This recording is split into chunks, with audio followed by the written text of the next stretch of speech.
2025 സ്പ്രിൻ്ററാണ്. Service എങ്ങനെയാണ് reset ചെയ്യാമെന്ന് ഒരിതാർക്കും അറിയില്ല. അപ്പോൾ ഇഗ്നീഷൻ ഫസ്റ്റ് പൊസിഷനിലിടുക. ഫസ്റ്റ് പൊസിഷനിൽ ഇട്ടതിന് ശേഷം ക്ലസ്റ്ററിൽ ഇതേമാതിരി കിലോമീറ്ററും ട്രിപ്പിൻ്റെ ഓപ്ഷൻ വരണം.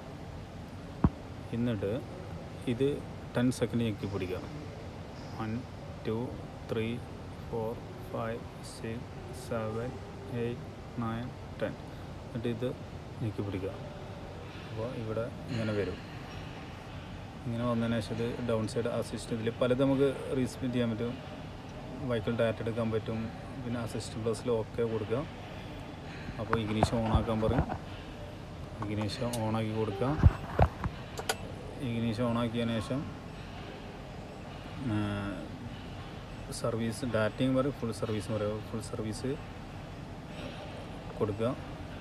ഫുൾ സർവീസ് കൊടുക്കുമ്പോൾ ഏത് കൺഫർമേഷൻ സർവീസ് കൊടുക്കുക. അപ്പോൾ ഓയിലിൻ്റെ ഗ്രേഡ് ഏതാണെന്ന് ചോദിക്കും.